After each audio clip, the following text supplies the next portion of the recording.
Okay, I want to talk about why long distance relationships, whether it's family or romantic or whatever, are really hard. I mean, it's probably no news to anyone, but maybe someone needs to hear this because I just want to give you the thought process of what it's like. I hope y'all can hear me. It's windy. I'm on a boat.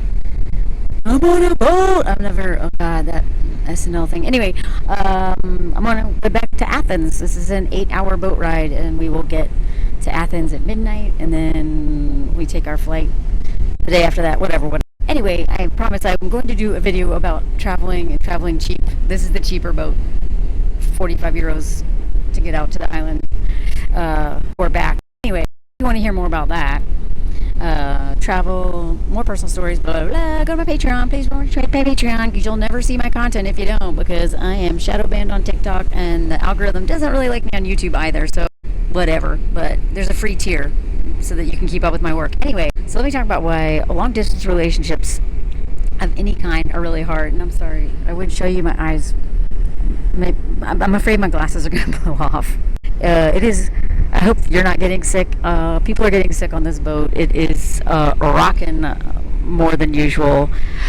So I'm trying to distract myself from getting seasick. Anyway, I just caught myself yet again, and I've been doing this for days, feeling guilty if I don't spend every single second with my family.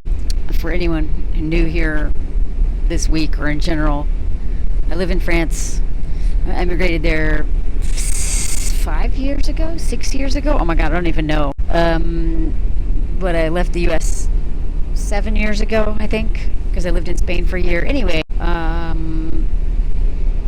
a while ago I left, knowing that I probably didn't want to come back. I just wanted to start a life or try it out, and then it just kept staying.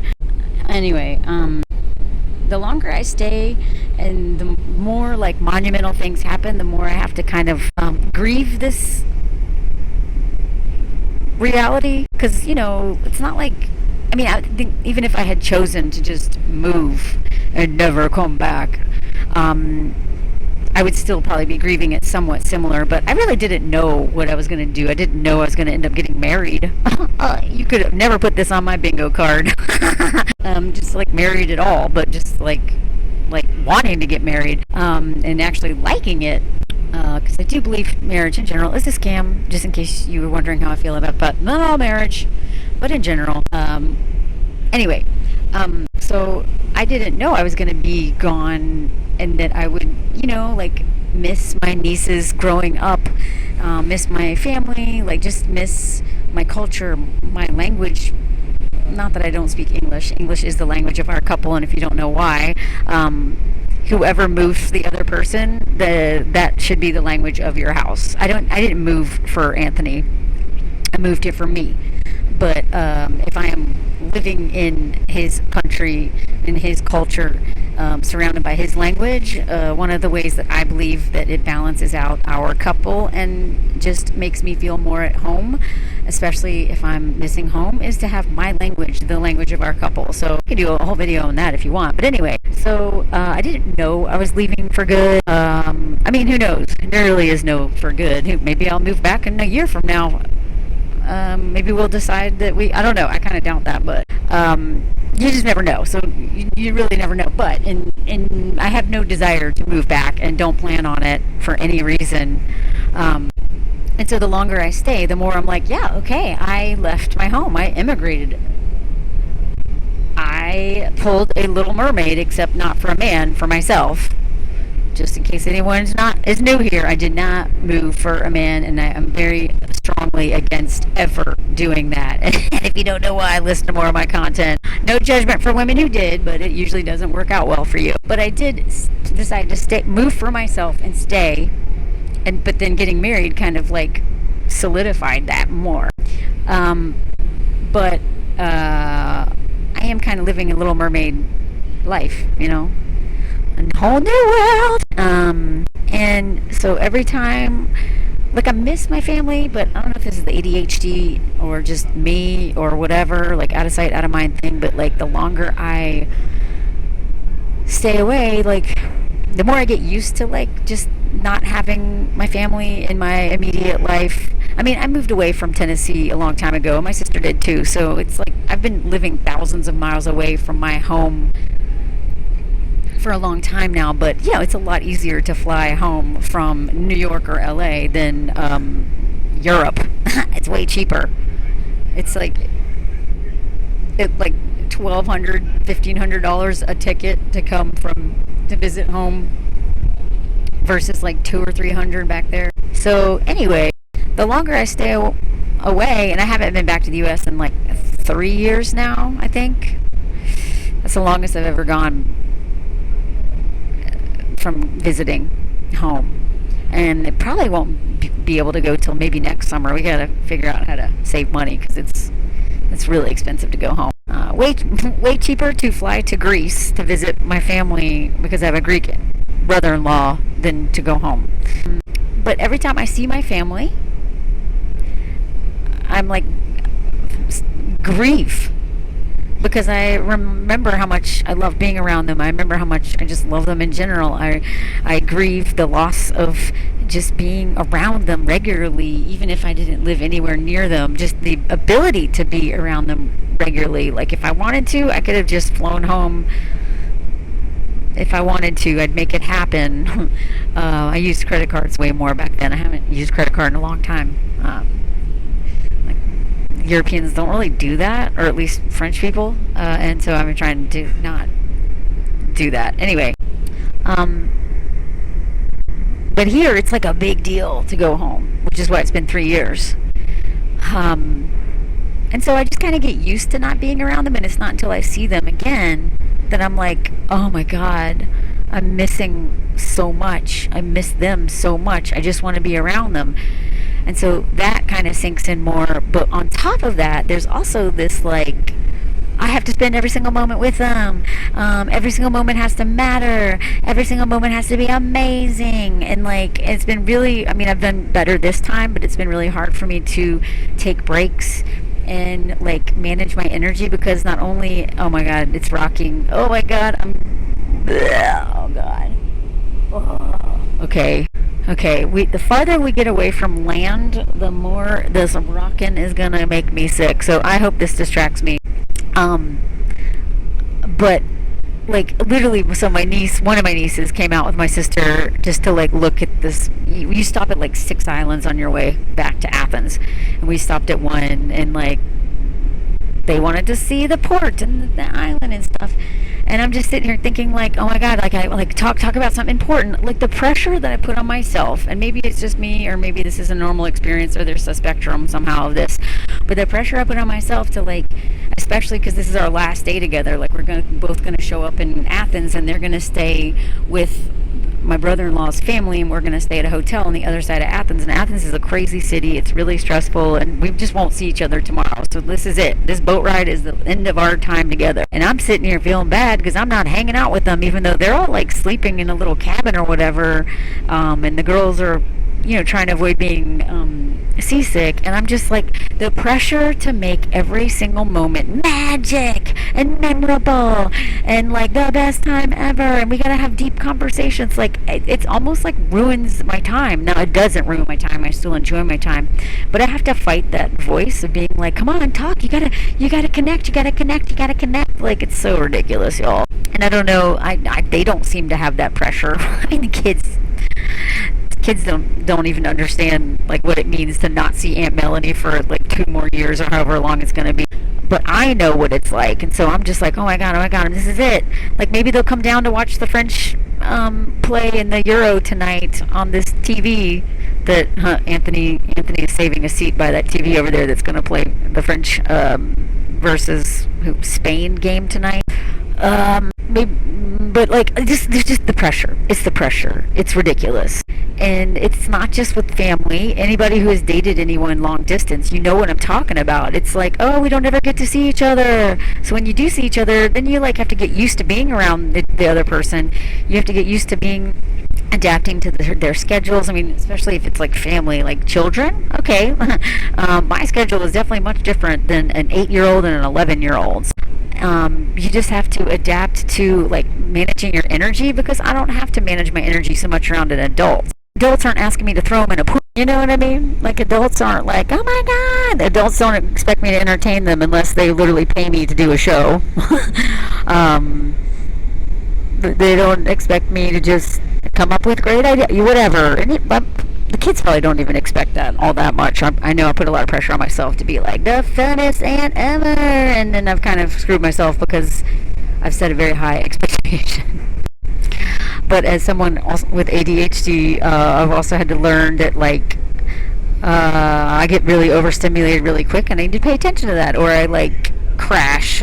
So anyway, just just adapting to being around each other, and your schedules, and then you spend time together, and then there's things that you do, you want it to be like super fun, and then if it's not the best thing ever, then you're like, oh no, I ruined it. Like, it's the pressure, whether it's with family or romantic relationships or whatever. When you have like a long distance relationship, it's a very, very, very critical one. I have, like, me and my best friend Liz have been best friends for 20 years now, and we've only lived in the same town or even the same state for the first 2 or 3 years of that. We've been long distance the whole time, and it works. Maybe because we're just so used to not being able to see each other that, like, it's great when we do, but, like, it's just different. But something about, like, family or, like, a romantic relationship, or maybe even some friendships, it's just different. Like, me and Liz don't worry about it. It's, like, so easy. But I also talk to her regularly, and I have regularly for 20 years, because she's my, like, soulmate BFF, right? But the pressure to have to make sure that you, and the French verb for it is profiter, right? Like, take advantage of every moment. It is, again, and I'm sure I'm doing this to myself. Probably, hopefully this is relatable, but actually I hope for you it's not, because I drive myself crazy. Like, especially yesterday, because I was like, oh my god, it's the last day, and the girls were like, after we'd thrown around the pool, swam for like an hour, then they were like tired and wanted to go to bed, and I'm just like, not tired to go to bed, they wanted to go and like take a nap or just chill on their iPad and play games and just have like downtime to themselves before we go out for a night with dinner and ice cream and all that stuff, and like, that's healthy. But I'm sitting here thinking like, oh no, but it's our last day. And of course I don't say any of this stuff, and I like catch myself thinking all this stuff, and I'm like, you're being ridiculous, Melanie. But like, the amount of mental energy and obsessive thoughts around making sure that I enjoy every single minute, because I may not see them for 2 years, or maybe, oh sorry, that's my thumb in the way, for however long. And what are they going to remember? Are they going to, like, I don't know, they're so important to me, and I want to be really close to them, but this is a choice that I made, was to move far away. And I'm still very proud of my choice, and I'm really glad I did, because even when I lived in the U.S., I didn't get to see them that much. And as my sister reminds me all the time, the girls are really busy. Like, they do all these sports. Like, even if I lived in the same town, I may not be able to see them nearly as much as I want to. So, whatever. My brain is always looking for reasons to hate myself and judge myself and like not be good enough, and you got to do better. And something, when you have long distance relationships with loved ones, it's like taking the bait. It's like my ego's like, how can I get you to hate yourself today? Ooh, I know. You're not spending enough time with your family. So what happens is that if I don't just like take this pressure off myself, or just kind of keep reminding myself and breathe and try to let it go, I'm gonna like ruin every moment with them, because I'm trying to make it the best ever. So the only reason I'm talking about this is I just, long distance relationships, they usually don't work, and there's a reason for that. It's hard to actually get to know somebody when you don't live in the same town. It's hard, and it's different, long distance relationships and like romantic relationships versus family. Okay, there's obviously lots of differences here. Okay, but just long distance relationship of any kind, they're just different, and they're very challenging, and they're worth it. And I do everything I can to stay connected to them, especially my family. But God, I tried the long distance romantic relationships, and they didn't work, because first of all, I didn't even know that dude as well as I thought I did, because I didn't live in the same town and didn't see his habits, and I just got to see slices of life of him. Anyway, I just anybody who lives far away from family, like not even in another country, but just far away, or even not that far away, but just it's hard to access seeing them. I mean, sometimes I think about a family member who's gone to prison before. Like, I can't, like, me being separate from family is like me. I decided to immigrate to another country. With all this passport privilege, white privilege, able-bodied, because if you're not able-bodied, they will not let you move to a lot of these countries. Learned that not too long ago, a couple years ago. White, cishet. I got all this privilege that makes it so that I could immigrate to another country, and I wasn't like running away from a war, famine, or anything, or a genocide. And actually was let in. But it's like living far away from family because I chose to. But then I think about, God, how hard it must be to try to benefit from an hour of visiting an incarcerated family member in a prison because of a racist justice system. Or just people who are separated really against their will, or separated because they had to immigrate to get a better life, or that whatever, separated just because people, whatever. I just want to talk about how relationships are really hard and to do, because this life is sometimes hard to do, and then when you add each layer of complexity to it and a distance, that makes them even more and more challenging. And then if you have a crazy brain like mine that's just like, oh my God, you're never good enough, you're still like, and it makes it all like even dumber, not dumber, like whatever. I don't even know what I'm talking about anymore. I just caught myself trying to enjoy talking to my niece, and then spinning out over like, this isn't like, come on, Melody, like bond with her. And it was like, so I don't know. I'm just talking about that. I don't know if you can relate to it. Let me know if you can. Please leave a comment about it if you understand what I'm talking about, because there's so many different scenarios of like just the pressure when you don't have the time with people you love, how that is just, the situation already makes it hard. And then the overthinking and that perfectionism mindset, and that like, oh, I'm not doing this right, and this pressure, and just like whatever. I swear to God, I make my life so much harder than it needs to be. Imagine being on the boat looking at this, having just spent like a really great vacation, besides the dude dying in front of me in the ocean or at the beach. I get made fun of because I keep calling the sea the ocean. Anyway, besides that, it was a pretty great week. And here I am just making the dumbest problems for myself. If I had like the perfect life with this brain, I'd still be like, but you suck. So I'm trying to work on this need to just think that I suck all the time. Even with all of this healing and stuff, like I'll always have to fight this voice that's like, you suck, you suck, you suck. Oh, there's Anthony. Hello. Anthony just asked me if I wanted my tripod. By the way, I brought that golden microphone and all, like, not all my puppets. I brought like the People Pleaser puppet and the Podcast Pro puppet and the King Baby puppet, and I think the Judge Judy puppet, and I brought my little xylophone thingy and the recorder, and I didn't use any of it. So the cleaning lady probably thinks I'm nuts.